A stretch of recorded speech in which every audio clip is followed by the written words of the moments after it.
Assalamualaikum warahmatullahi wabarakatuh dan selamat petang. Okey, saya nak share sikit. Dah lama saya tak share untuk scalping. So hari ni nampak mood nak scalping. So kita share sikit lah. Okey, benda yang sama je. So kita tengok pair yang saya masuk.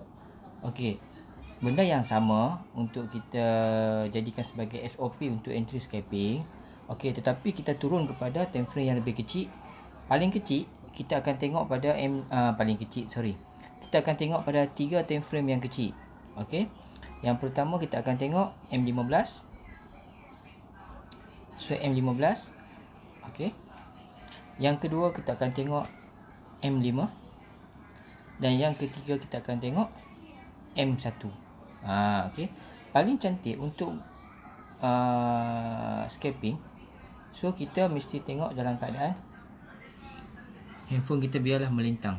So dia lebih tepat lagi dijadikan sebagai peluang untuk kita masuk ke entry.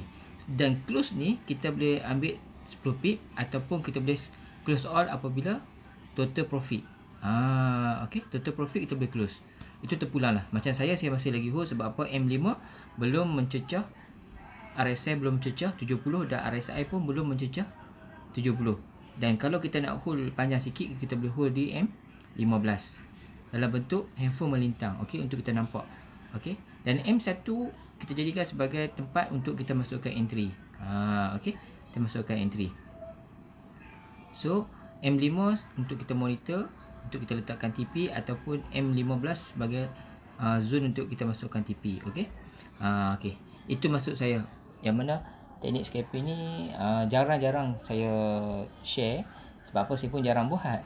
Okey, tapi mungkin hari ni nampak macam okey untuk saya buat scalping. So hari ni dua kali kita buat. So cukup lah. Tadi saya share sekali dah profit, bukan profit, hasil dia. So yang sekarang kita terus kita tunjuk hasil dia sikit. Okey, macam sekarang ni kalau di GMI, so kita boleh close all. Contoh lah. So sekarang kita nak close all. Contoh saya nak close all. Boleh? So kita buat close all. Okey. Maknanya kita perlu bagi dengan 4. Okey, so maknanya kita hanya masukkan total jumlah sahaja. Okey.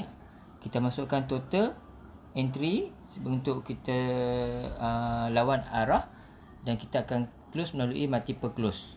Okey, itu cara dia lah kalau kita nak close all. Tapi kalau kita nampak dia nak pergi dah, kenapa kita nak perlu close all? So kita tunggu saja untuk dia close lah.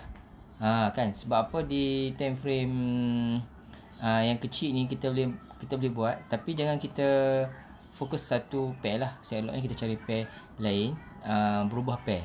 Itu yang cantiknya lah. Kita berubah pair. Biar pair contoh sebelah pagi kita ambil pair, contoh tadi saya ambil Euro saya ambil apa tadi? AUD USD. Saya petang ni saya ambil GBP USD. Okey. So sekarang pun profit pun dah 135. So saya rasa cukup lah untuk kita untuk kita close. So dia dah close all. So maknanya dia bukan close all, dia close TP. Okey. Cukup. So nanti kita akan tengok lagi pair apa yang kita nampak sesuai. Tetapi yang penting mesti pair yang mana yang spread pun tak besar sangat lah, supaya kita mudah untuk kita buat. Okey ya. Macam EU saya dah buat, saya tak buat lagi. Okey. Saja saya tunjuklah sikit. Okey. Macam sekarang dia dah pergi dah. Okey. Nak paling cantik M1 tadi, RSI mesti berada di area 30 untuk kita mula entry, ataupun kita boleh ambil entry M1 ni apabila RSI berada di 70, dia dah menjunam ke area 30. Daripada 70 dia menjunam ke 30. Okey. Kita dah boleh mula layer. Okey, layer untuk buy. Okey. Kita boleh layer untuk buy. Itu cara dia. Okey, itu cara yang untuk kita buat. Kita boleh tengok pada time frame yang M5. So kalau ke M5 ni dia dah arah buy. So nak ambil lagi boleh, tapi kita kena tunggu dulu M1 naik dulu, dan dia RSI pun naik, MA pun naik di atas dan dia cross. So barulah kita akan mula PO ataupun instant entry. Okey, instant entry. Nak cantik kita layer, biar layer tersebut jarak dia 1 pip ataupun 2 pip pun dah cantik. Okey, ataupun 150 point. Satu entry 150 point, satu entry. Okey. So itulah yang mana saya dapat share sebuah sikit kepada sahabat-sahabat untuk yang mana entry. So sekarang ni EU saya tak boleh entry lagi, tunggu bagi dia M1 turun dulu. So barulah kita boleh ambil balik entry untuk buy. Sebab apa masih ada peluang untuk kita ambil. Sebab apa kita ambil buy? Sebab apabila pergerakan sekarang ni, okey, sekarang pergerakan time frame besar adalah sell. H1 pun okey, ada berlaku sell, tetapi RSI dia ada kenaikan sikit. Okey. So sekarang ni kita hanya tunggu. Kalau untuk intraday, pastikan H1 ataupun M15 tadi yang kita dapat scalping, dia dah berada di area 70. So dia turun, barulah kita nak entry sell balik. Itu yang cantik, supaya float kita untuk arah sell tadi tak terlalu banyak, kan. Okey, saya rasa setakat dululah untuk saya share sebab sikit. InsyaAllah ada rezeki kita akan share lagi.